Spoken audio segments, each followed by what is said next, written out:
When it comes to the richest person ever, you might think of Elon Musk, the brain behind Tesla, or Bernard Arnault, the owner of Louis Vuitton and the current richest guy. Or you might even think of John D. Rockefeller, whose oil industry empire was so massive that the Supreme Court had to order it to split, and 34 different oil companies came into existence. But their wealth is peanuts compared to this man's wealth, who ruled long before them and at a place of which you probably wouldn't think of. His fortune? Imagine the wealth of Elon Musk, Jack Ma, Warren Buffett, and Mark Zuckerberg combined. Now, double it. It's wild, right? But here's more. When he decided to share his wealth with Cairo, he literally crashed its economy by flooding it with gold. So, who is this breaker of economies, and how come he had such insane wealth? Meet Mansa Musa, or Musa I, the 10th Sultan of the Mali Empire, who ruled for 25 years. He was the great-nephew of Sundiata Keita, the founder of the Mali Empire. The empire originated during the golden age of trade in Africa, which gave it a stroke of luck.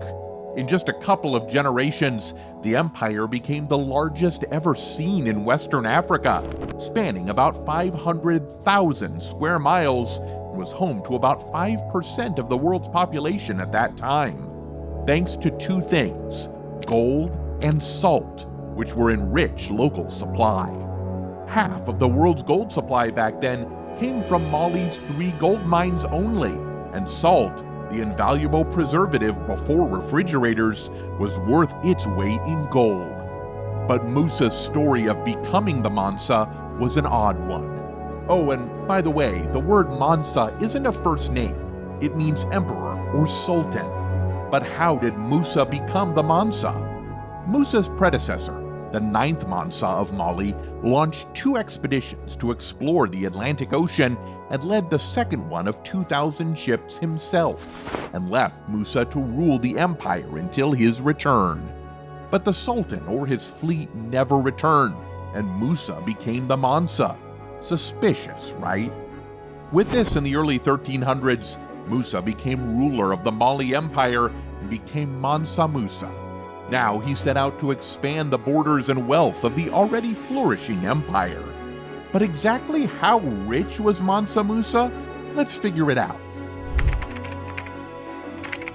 As a devout Muslim, Musa also had to perform his religious duties, and one of them was to perform the Hajj, or the pilgrimage in Mecca, which is one of the 5 pillars of Islam, and is mandatory on every Muslim who is physically and financially capable of it. Millions of Muslims do it every year, and that's normal, but no one has done it the Mansa Musa style. Mansa Musa's pilgrimage in 1324 from Western Africa to the Arabian Peninsula became one of the most remarkable journeys ever made by a human being. That's because he didn't go with 1,000 or 2,000 people, but 60,000 men and women, all wearing brocade and Persian silk, 100 elephants, 80 camels, a personal guard of 500 strong, well-trained soldiers, and enough food and water for everyone on the 2,700-mile journey. Even with all this, he kept a little extra cash with him, which obviously for us wouldn't be little.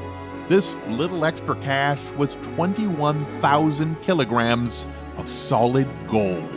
Of course, this little wouldn't come in his pocket or purse, and so Mansa Musa had 12,000 slaves for the job to carry this gold, and each was given 2 kilograms to carry. Not only this, Musa also brought thousands of kilos of gold dust, which was used as currency throughout his kingdom. The world had never witnessed such a show of wealth that Mansa Musa put on his way to Mecca.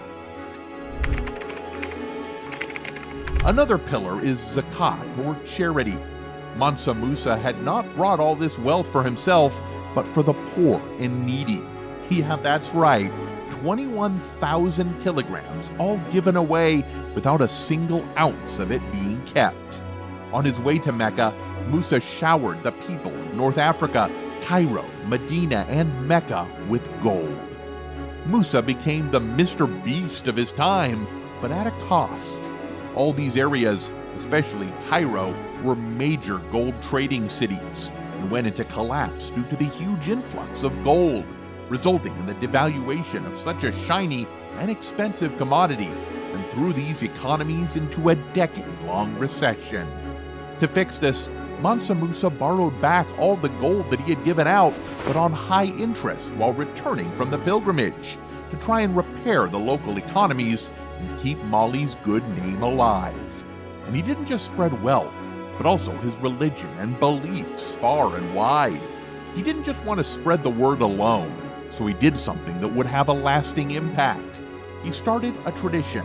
On every Friday, regardless of where he found himself, he had a mosque built. And considering that the journey itself was covered in 2 years, that's a lot of mosques.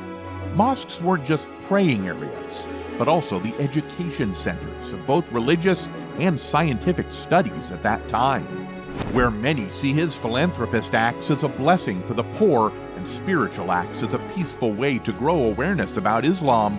Others saw it as a flex of his immense wealth to his friends and to grow fear of himself and his enemies.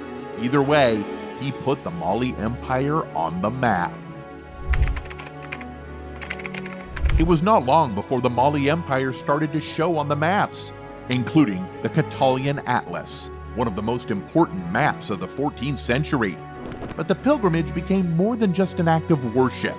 It became an epic recruitment campaign where Musa's wealth, power, and generosity to the poor gained him thousands of supporters and followers, including some of the most celebrated thinkers and artists of the time, such as the Andalusi poet Abu Ishaq al-Sahili and Maliki jurists, which he brought back to the empire while returning from the Hajj.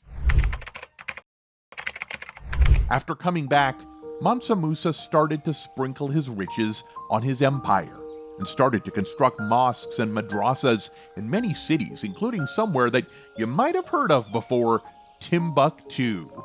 Timbuktu had the most attention from Mansa Musa, even though it had just been conquered by him during his return from the pilgrimage. You can think of Timbuktu as an ancient city like El Dorado or Atlantis, but the main reason for Timbuktu's fame was thanks to Mansa Musa. His attention toward the city made it one of the most important centers for trade, culture, religion, and learning in the whole world. One of these constructions was the Jingueraber Mosque, made by Andalusian architects that came back with Mansa Musa after his pilgrimage. Mansa Musa paid 200 kilograms of solid gold for its construction. It stands today as one of the 3 madrasas that make up the Timbuktu University, for a time one of the world's premier seats of knowledge, boasting 25,000 students and a library of 1 million books. That's more books than were held in the Great Library of Alexandria at its peak. Mansa Musa's palace has vanished, but the mosque and university still stands. Mansa Musa had led urban living to an advanced level in the major centers of Mali, for which Sergio Domain, Italian scholar of art, wrote, "Thus was laid the foundation of an urban civilization." At the height of its power, Mali had at least 400 cities, and the interior of the Niger Delta was very densely populated. Timbuktu's fame even traveled across the Mediterranean to southern Europe, where traders from Venice, Granada, and Genoa soon added Timbuktu to their maps to trade manufactured goods for gold. But just what was this man's total net worth? Can it really be matched by anyone today? Estimating Mansa Musa's total wealth is quite hard, but the cited and agreed upon value, adjusted to inflation, is approximately $400 billion. With limitless wealth, he could have lived a carefree, lavish life and could do what he liked, when he liked. But he acted upon his duties and made others recognize his empire in style. And let's not forget about his generosity, for which Ibn Khaldun said, "He was an upright man and a great king, and tales of his justice are still told." The modern billionaires are striving to become the richest in the world, with Elon Musk taking huge risks and Jeff Bezos cited to become the richest man ever by 2026. But none of them could gather the wealth like him because most of their wealth is in investments of stocks, which could plummet in a heartbeat.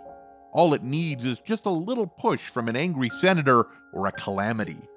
Seeing this, it wouldn't be an exaggeration to say Mansa Musa was, and might remain, the wealthiest man in the world.